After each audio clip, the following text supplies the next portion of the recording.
Okay, so the way people see money is not how they should be seeing it, because if you see money as an object or as a reward for something that you can trade for later, then you're like really behind on how money actually works, because money is an energy. It's not an object. And yeah, there is an object, it's represented by an object, but that's not all that it is. I'm just gonna start from how people normally see money, and we'll start from there. So a lot of people are aware of the fact that there used to be bartering, there used to be trading, and there was a problem because if you wanted to trade your wheat for someone else's cotton and that person didn't want wheat, then you had to go to the apple farmer and trade your wheat for apples to give to the cotton farmer because he wanted apples. And so this is the bartering system.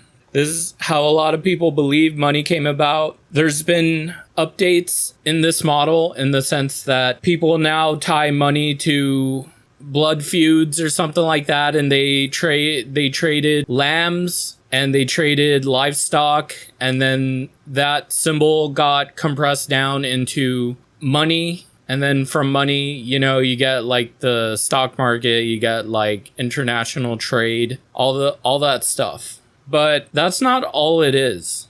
That's just like the physical part of money. Money is not 100% physical. I wouldn't even say it's like 50% physical. It's mostly energetic. And by that, I mean, when people talk about economic forces, they're talking about the energy of money. They're not talking about money as an object. They're talking about demand. They're talking about capital. They're using words that don't really, money is not the thing that they're talking about. They're talking about forces. They're talking about abstractions of money. So on the surface level, everyone, like the average person, is thinking of money as an object. So how do we kind of come away from looking at money in this sort of way? I will teach you how to see money as energy. So when you work a job, you trade your time for money, right? This is the normal person's conception of how to earn money. You go work for a boss, you put in time,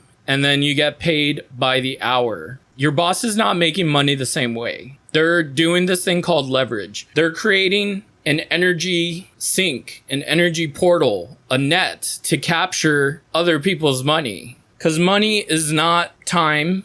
It's not, it moves through time. Time is like part of it, but it really is attention. It's concentrated effort, will. It's like spiritual energy in the form of a dollar amount. So what do I mean when I say this? If you think of advertising, if you think of any business, really, they're all just these nets for attention. As a YouTuber, I created a net called my channel, and every little video is like a portal to capture attention. This is how I make money.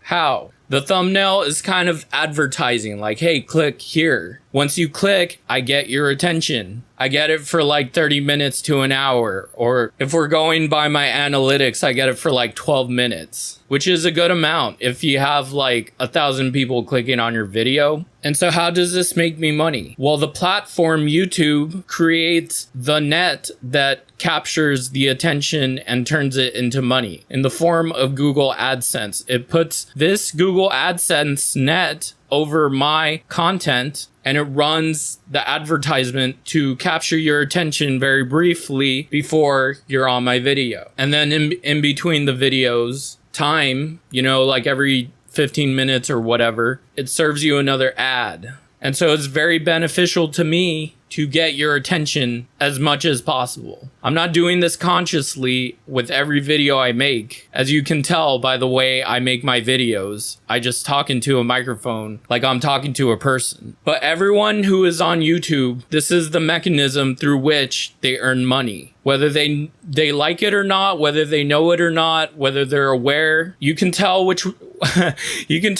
creators are aware of this by how much shit they're putting on the screen. Mr. Beast is extremely he's probably the most aware person of this mechanism on the website. And you know this because he scrutinizes every second of his video to capture attention. Every little millisecond of his video, every cut, every music choice, every thumbnail, every color, it's all working together to capture attention. And he does a very good job. That is not my goal. My goal is to spread information. And I get an added benefit of making a little bit of money off of that. And hopefully enough to, in the future, support myself. I'm not going to be Mr. Beast level because we have different goals when it comes to this platform. So how do you create these concentration points of attention, of human will? There are many different ways to do it. You can fill a need, which is what most businesses do. They fill a need that people feel that they need to have, whether that's addictive in nature or not, whether that's kind of required to live or not. You can see this in the medical industry. You can see this in how landlords make money. But morals aside, ethics aside, it's all the same mechanism. And what I mean by that is that you have to take your attention, your concentration, your energy, your will, concentrate it at one point. What is the point that I'm talking about? Well, it's filling a need. You got to find a need that needs to be filled and needs to be filled by as many people as possible. Landlords, they know that shelter is a need. So they build shelters. They concentrate on that one aspect. They focus all their will, all their time, all their energy, create a little portal, create a little net for this energy to come towards them. And it takes a while. It takes a long time to build one of these nets. But once you have one going, you can build more, and you can build more using the accumulated wealth from these nets that you have captured money with. So why are there rich people and why are there poor people? Because some people understand that money is energy and some people think it's a gift. They think it's a reward for doing a job, and it's not. It's concentration. It's attention.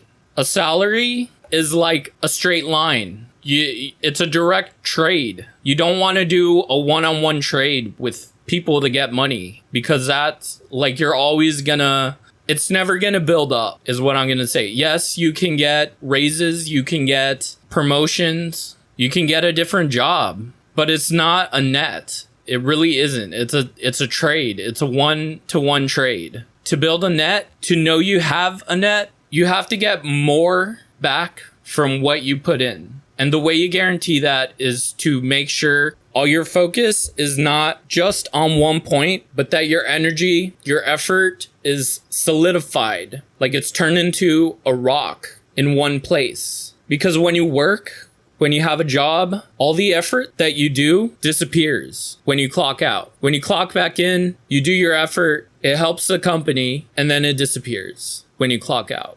How can I explain this to you? So when I have a YouTube channel, I put in a lot of effort towards one video, and then I post the video, and then it stays there forever capturing attention, forever gaining money. You have to think in this way. There isn't a way, unless maybe you're in sales. Maybe you're in sales and you have some kind of like recurring contract thing that if you get a client, you forever make some money off of the client that you made. And some like normie people have understood this and they get into like Cutco or like Mary Kay or Lululemon. But this is just a pyramid scheme at some point. So you really want to build something that solidifies either content or what most people do, what a lot of people do, they do like a very basic version of this. This is called the retirement fund. So every time you get paid, some of that money goes to a retirement fund and it gets concentrated in that way. It gets turned into a little rock in that way. So that way, when you can't work anymore, you have this accumulated, concentrated energy of money like a ball, but it's gonna be tiny because it's really not optimized.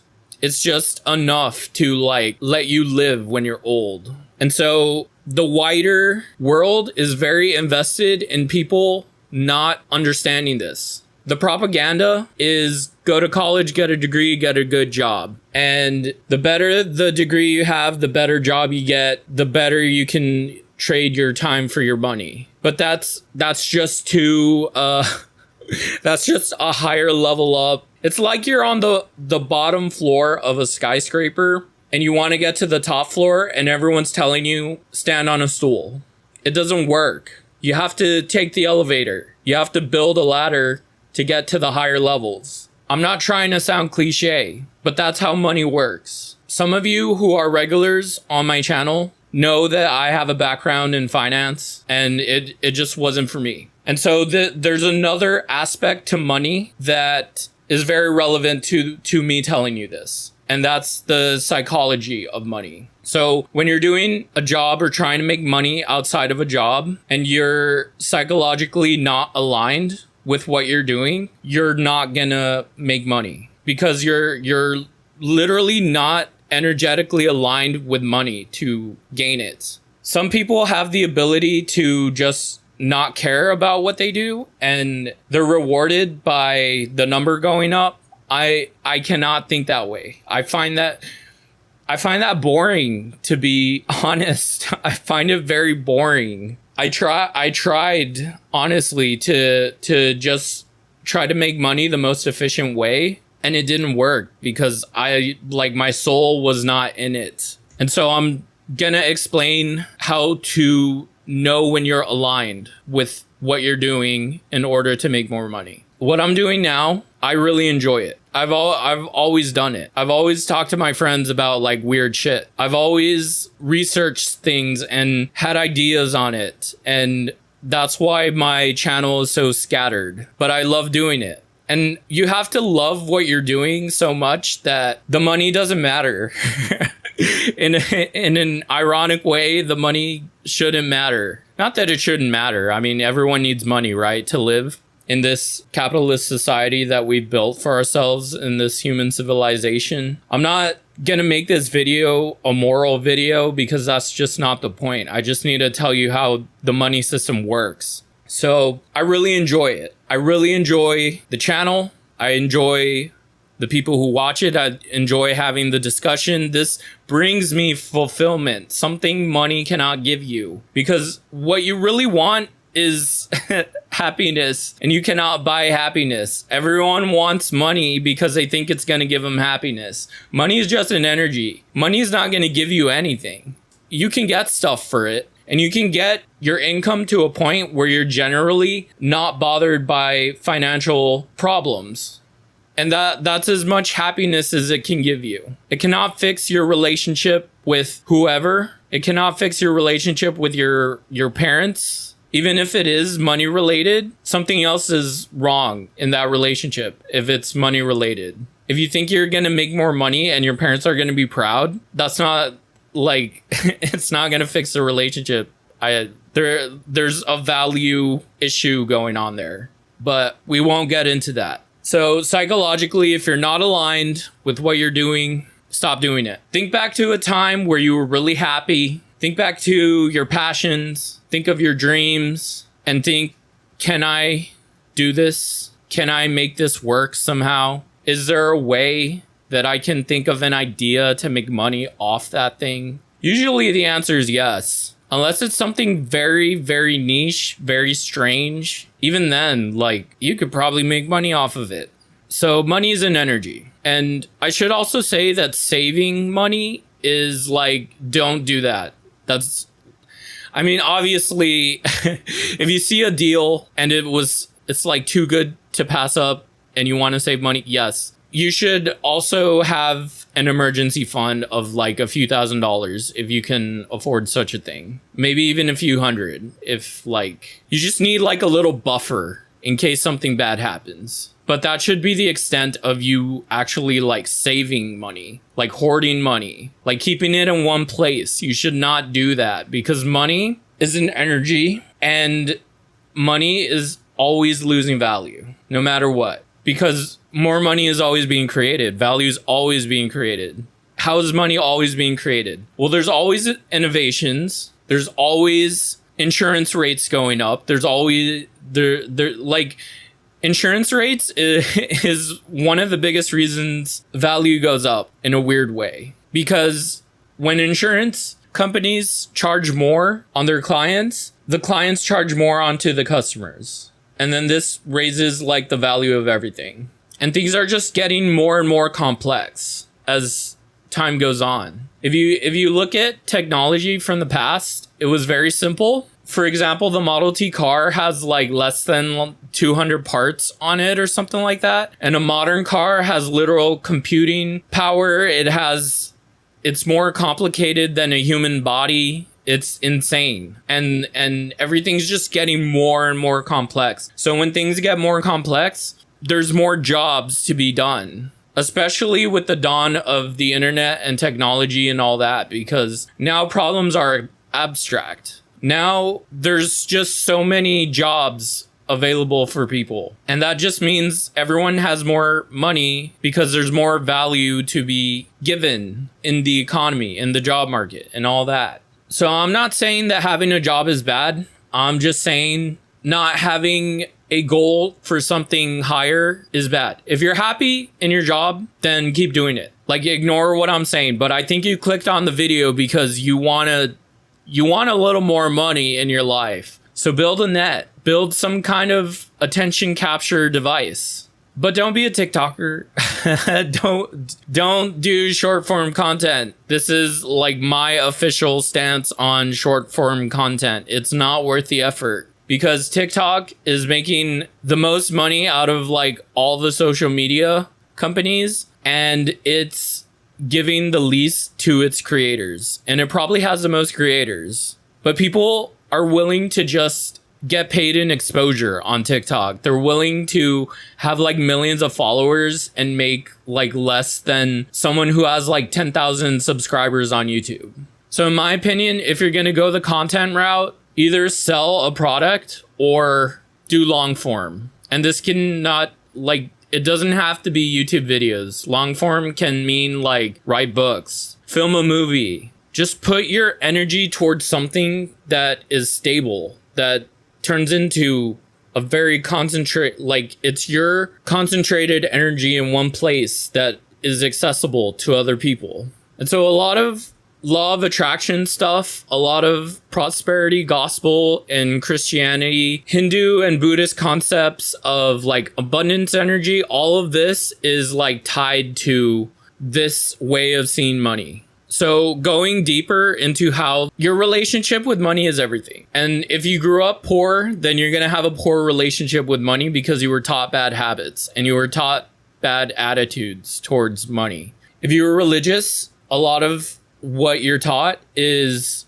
people who make a lot of money are bad. And that's not necessarily true. It is true in a lot of cases, but it's not necessarily true. You can make money being a good person. You can genuinely like meet a demand in the market and be honest about what your solution is without trying to scam people. That's like being a good person in the economy, because you are providing value and you're getting money back. But if you hold money with like you're always, it always feels like it's going out of your hands. Like it's like sand. You can't get a good grip on it. So you're always trying to get it. You're always trying to hoard it. And then you feel guilty when you spend. Having these fucked up attitudes on money, like you might think that, oh, I just don't have enough money. Everything's too expensive these days. Some of that is true. Some of that is definitely true. But a lot of people do be spending their money wrong. They just don't spend it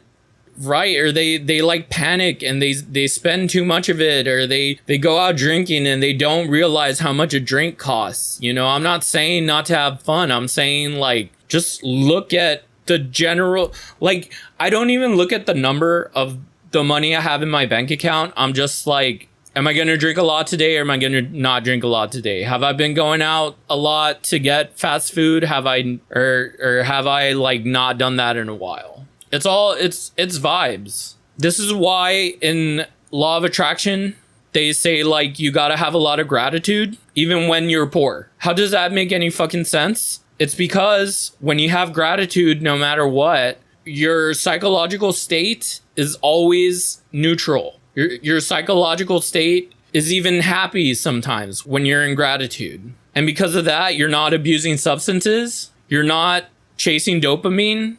You're not like impulse buying. And you're generally making better decisions because you already believe you're in a good spot. So you're not acting out of desperation. This is the psychological part of like law of attraction stuff. You don't have to believe that, oh, if I just believe I have more money is going to come to me. You don't have to believe that. But you have to believe in the psychological part because it is directly tied to how much money you're making. So debt, let's talk about debt, because debt can either multiply your money or it can drastically shrink your money to the point where you have no room to move around. There's a reason it's called the devil's currency. And that is because if you take on debt, any form of debt, and there's exceptions, I'll get to that. Let's say you go to the bank and they give you a loan or they give you a credit card. Most people don't know the fucking interest rate on their credit card. It's like, dude, the credit card is like a devil deal. It's like, I'm going to give you money now and you're going to pay me more later. That's what is happening when you have a credit card, unless you pay it on time. But for the most part, it's like going to a mobster and they're like, they want you to pay up or we're going to break your legs. So debt is it is neutral, but the way most people use it, it's like they put a curse on themselves. Like if you don't know anything about money, do not mess with debt. But debt can also multiply your money. So how does it do that? If you have debt, but then you buy something called an asset, which is what I was talking about earlier with these concentrated nets of attention. For instance, if I take out debt and I buy an apartment building, I use that debt to create a net for wealth, okay? As long as I get more money from that net than I owe to the debtor who lent me that money, I can keep borrowing and I can keep building. Obviously, it's not that simple. It's easier said than done. And a lot of the time, the bank will not front you money if you don't have any experience in these nets that you're building. So that's why in order to like move up from level 1 of the world of society, it's a very long journey. It's like, it's going to be the hardest part of the entire journey, because once you have like one net, you can build another one and you can keep like scaling. You can keep building off that first net, and then you get a second net, and then you get 4 nets, and then you get 8 nets. Okay. That's how money grows. It wants to grow in a compounding fashion. It doesn't want to grow the way you're getting paid at a job, because that's not growth. That's like a trade. That's one trade. And so you have to create these nets. But before I move on, I was also going to say that debt, the only form of debt I can think of that doesn't have interest is like Klarna and like stuff like those lending apps, stuff like that. Because a lot of the time it really is just, if you want to buy $100 thing, just pay for it in like 4 installments. And the reason they don't charge interest is because basically they're making money a different way. They're not making money off of you. I'll just say that. So, and it also built a lot of value in the economy, because now people who couldn't afford like $100 product can now afford it, because they're paying it in installments. There used to be called layaway, but now like it's universal layaway. You pay in installments. It's one transaction just broken up into 4 parts. But yeah, so when thinking of money, just always avoid panicking about it, always avoid being ashamed about it, always avoid thinking there's not enough around, because if you keep thinking that, you're gonna keep reinforcing that thought pattern, and you're gonna keep taking actions that reinforce that thought pattern. But if you think in terms of gratitude, you start making better decisions, and you start noticing the gains more than the losses. And it'll feel like, wow, like I'm actually in a good spot. You know, I'm not in a bad spot. And then you start seeing opportunities. And then you like, sometimes money will just land in your lap and you'll be like, oh my God, wow. So yeah, money is attention turned into a physical object. Money is weird too, because it has a corruptive nature to it. If we're going to get more spiritual about it, money has a corruptive nature on it, because whatever, like wherever it invades or wherever it's found, it'll just kind of grow vines around the industry that it's in. You'll notice this, like the healthcare industry. It used to be just like one transaction, we do all this stuff for you, whatever. And then they started nickel and diming because money wraps its vines around things. Art is another way. It would just be one trade. You give me a painting, I keep the painting, I hang it up in my house. But then people started treating art as an investment. They started, or to say that they treated paintings that would grow in value faster than inflation would. They noticed that this would happen. And so now art is being treated as a vehicle for investment, much like how people buy things on the stock market. And another example of this is like the trading card, like Pokemon cards. People used to just play with them, and now it's like an investment. Like now I'm going to buy a bunch of these like packs of cards and hope that it's like a weird, like you can buy a pack of cards and save it and use it as an investment to sell it like later on, or you can use it as a gambling, and you buy the pack and you open it and you hope you have the rare card. And bringing up gambling is crazy. That's like an abusive relationship with money. That's very bad. Gambling is like the worst thing you can do with money. So I'm gonna tell you the difference between like investing in the stock market and gambling. When you gamble, the odds are always against you. You go to a casino, the odds are against you. What does this mean? This means like 8 times out of 10 you're gonna lose. So no matter how much you play, you're always gonna lose. You could go in with like $10 million, and if you don't hit it big once and cash out, you're gonna lose no matter what, because the odds are against you. It's like flipping a coin, but one side of the coin is heavier than the other. So it's really not a fair bet.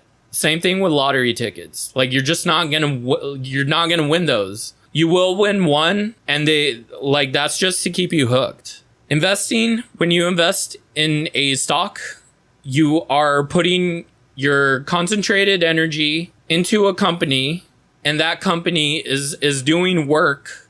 It's like an organism, and it's like capturing other wealth. It's capturing other wealth, and you own a part of that company. So you're owning a little, whatever fraction you own of that company, that's the fraction of wealth that you're getting from that company. So if that company makes $100 and you owe a 10% share, you're getting $10 on that $100.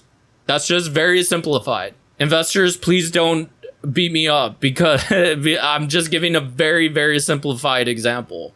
So yes, invest in trustworthy companies, not SpaceX. Don't fucking invest in SpaceX, because people, again, they're treating it like gambling. They're betting on the fact that SpaceX has a good idea.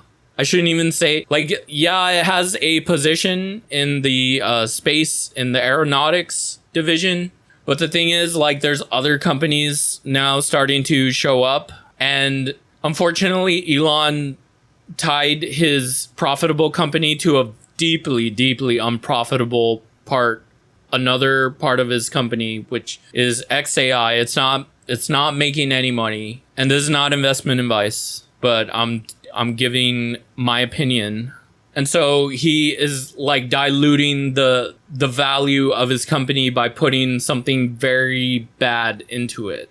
And so a lot of people are going to lose money. I'm just going to say that. This is not a surprise to anyone who knows anything about finance. But if you believe in promises, if you believe in science fiction, then you also believe that Elon Musk is like the savior of humanity. But anyway, what should be your overall goals with money? Just build these nets that capture attention, that capture, that they fill a need. And these nets are assets, businesses. If you want to know the English word for them, assets, businesses, investing, stocks, all of that. So where should you stop is the question now. What's the end goal here? What am I trying to do? When will I be happy? Well, it's different for everyone. I think what would make me happy is like having, I don't know, like 2 million invested, and then you're like making money off the interest of that 2 million. Like that's about, I don't know, like a good salary every year. I don't have to worry about anything. I would still be doing this, by the way. Even if I was doing this without getting paid. Now I'm getting paid, thankfully, thanks to you guys. But like, I would still be doing this, except I wouldn't have to worry about like my day-to-day spending. But people are different. Some people want to spend a lot. Some people want very nice things. They want luxury goods. I don't care for luxury goods. I care for clothing. I spend a lot more on clothing than the average person because I see clothing and fashion as art, and I like to wear that art, and I like for the art to be shorthand for like what I like for my style, you know. But other people want a nice car. They want to be driving around. They want to turn head, you know. And or maybe they genuinely love cars and they want to spend on parts and they want to customize their car. That like that's their form of art. Don't chase like don't chase brand names just because it'll like you think it'll make you look more impressive to your friends. Don't do that. But if you have a genuine passion for like finer things, then definitely go for it. So where your goal is really not, it's not just accumulation to like no end. It's not accumulation to be the richest on the planet. It's when does it stop being valuable to you? You know, like there's a certain amount of money you can have that if you have it, you can buy everything you want. And then you have like a lot left over and you're just like, shit, I have too much now. I have too much money. Like I have to manage this energy. I have an overabundance of energy that needs to be managed. If I had less, it would be like less tax calculation. It would be less people wanting something for me. And yeah, like you can make so much money that it becomes a problem. There are people who win the lottery and they like their family members come like out of the woodwork. You know, you haven't talked to your aunt in like a decade and then here she comes, you know, she heard you won the lottery and she wants some. Or she heard that you have like, you're making a lot of money now. Let's be friends.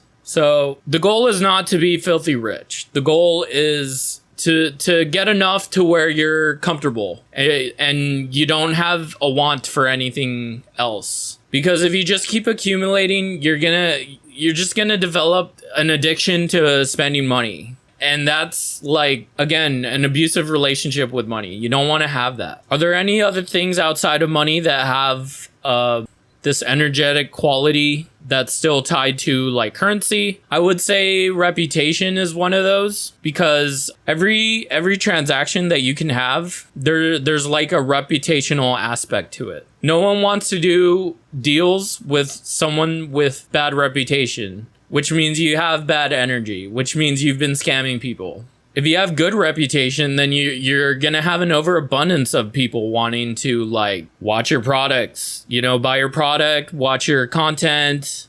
They're gonna want to buy from you just because they like you. They're gonna want to support you. Hopefully I can get to that position with this channel. I haven't made like a Patreon yet.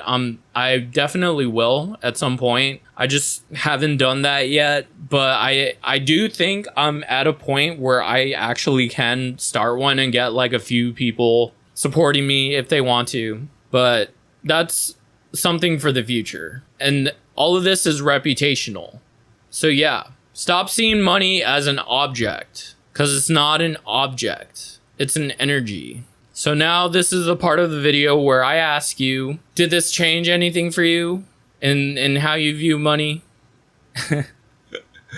I hope it sort of like shifted your perspective even a little bit, because a lot of people don't talk about money this way. They talk about it in like mathematical terms, and that has always put me to sleep. Like, I don't care about percentages. I don't care about that. I care about like the broad ideas. And that served me well. That has served me well. Another way that like not understanding this can affect you, like if you have a YouTube channel and you start chasing views because you want to make more money, like that's you not understanding the energy aspect of money. Because you have like nervous energy, and now you're like chasing the money. You're chasing the money with your channel. And it works for some people, because if you've ever seen a Mr. Beast video, he will say things like, I love YouTube. I've always been obsessed with YouTube. I've always been obsessed with like trying to figure out how it works. I always wanted a lot of views. He genuinely has the passion for it. The money is like secondary. You can tell he's obsessed with like the views on YouTube. It's the same thing with Warren Buffett, who is considered like the best investor of our time. Warren Buffett likes